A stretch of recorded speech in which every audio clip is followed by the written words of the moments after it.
retrouvé avec un album qui était sur le point d'être terminé et 0 sous pour le dupliquer. Quand on n'aura plus de paysans en Île-de-France, on n'aura plus de terres nourricières. On évolue à un niveau national, mais en fait, il n'y a pas tant de monde que ça qui vient nous voir jouer. C'est des heures de travail pour les personnes qui ont bossé sur l'album. C'était pas possible de l'abandonner comme ça. Nos aliments, ils ont le temps de faire 3 fois le tour de la terre avant qu'on puisse les manger. C'est aberrant alors qu'on peut avoir quelque chose à côté de chez soi, quoi. On s'est dit, pourquoi pas faire quelque chose de créatif qui se fait pas ailleurs, pour faire parler de nous aussi et puis donner envie aux gens de venir nous voir. Un album à finir, une agriculture locale à préserver, des supporters à trouver, les histoires de Gaël, Frédéry et Fabrice enchantent ce début d'année 2014. Sur Internet ou sur le marché de Malakoff, le lien social se réinvente.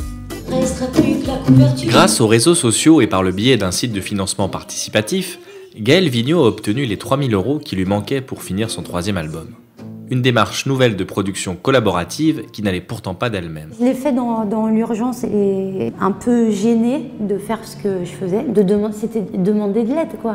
Le message qu'elle nous a envoyé sur Facebook pour dire que finalement le projet tombait à l'eau et qu'il y avait par contre moyen de le sauver en participant, puisque de toute façon j'aurais acheté l'album après, là, ça permettait que ça roule.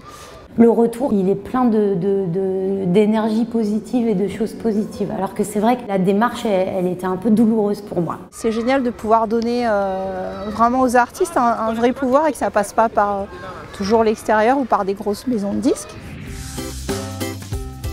De la culture, passons à l'agriculture. Frédéry adhère à l'AMAP de Malakoff, solidaire des petits producteurs franciliens. Le principe est simple. Vous assurez une trésorerie à un paysan qui vous remet en échange toutes les semaines un panier de produits de saison. Lui, il est sûr d'avoir un revenu. Même si effectivement ses récoltes des fois vont un peu moins bien, puis un peu mieux en été, ça dépend. Parce qu'en fait, quand on vend des pommes de terre à Rungis à 60 centimes, on ne peut pas s'en sortir décemment, quoi. C'est que la guerre des prix et on regarde que le prix, quoi. Voilà. On leur garantit en partie leurs emplois et puis nous, on a des bons produits. C'est grâce au système AMAP, je dois dire uniquement au système AMAP, qu'on arrive à vivre de notre métier correctement. Ouais. Une AMAP comme Malakoff, ça permet de faire vivre à l'année un salarié chez nous. Vous les avez déjà peut-être croisés sur le marché de Malakoff. Ils sont grands et tout de vert vêtus. Les basketteurs de la ville proposent leurs services à tous ceux qu'ils croisent. Livraison de courses, petit déménagement, c'est utile, c'est gratuit et ça leur fait de la pub. C'est une manière aussi de nous faire connaître. Tout ça, ça crée une dynamique humaine et sociale qui est bénéfique pour tout le monde en fait. Moi, ça m'a évité un très mal au dos, ça m'a permis de rentrer toute fraîche de mes courses. Il y a toujours beaucoup de choses inattendues qui peuvent revenir quand on donne sans rien attendre en retour. C'est en quelque sorte un savoir-vivre en fait pour moi, la solidarité. Avec mes collègues, on s'entraide, on fait tout ensemble. Voilà, on est très solidaires au travail, quoi. On vit tellement dans une société où la solidarité elle est foulée aux pieds par rapport à des intérêts économiques, des intérêts de domination. Dans les entreprises, les gens ils n'ont pas leur mot à dire. Finalement, ça provoque des élans, au contraire, des désirs de solidarité au-delà, d'une autre façon de vivre un peu. J'arrive pas à dire non. Je suis très solidaire, j'arrive pas à dire non, j'ai beaucoup de mal. Je voulais un métier qui soit beaucoup plus proche de mes valeurs et du coup j'ai intégré une association intermédiaire qui existe. Alors j'en ai fait plusieurs, il y en a une sur Malakoff qui s'appelle Initiative Emploi. Si tout le monde s'aidait un petit peu, je pense qu'on pourrait beaucoup plus avancer. Comme on dit, l'union fait la force. Aller jouer avec des personnes âgées dans les hôpitaux, je l'ai déjà fait, c'est assez sympathique et c'est un bon moment pour chacun. Tout simplement, quand je vois un SDF, j'essaye de lui donner à manger. Quand on a toujours vécu à Malakoff, on sait que c'est quelque chose d'important et c'est comme ça qu'on y arrive. Il y a des gens qui ont besoin d'être accompagnés, mais même dans le quotidien, même dans les besoins de tous les jours, que ce soit administratif, dans leur vie de tous les jours, ils en ont besoin. Vu que j'ai cette compétence-là que je peux apporter, c'est bien de l'apporter quand même. Sinon, être égoïste, c'est pas bien. Il faut apporter aux autres. Quand on peut, bien sûr. Il y a le combat individuel et il y a le combat collectif. La solidarité, c'est aussi un combat. L'idée que l'on se fait de l'économie, c'est souvent ça, ou encore ça.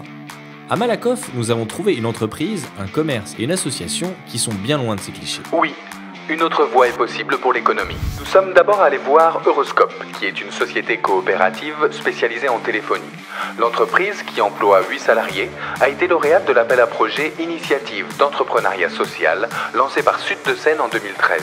La plus-value de la Scope, c'est que le salarié, il sait qu'il travaille, mais il travaille dans une entreprise qui est la sienne.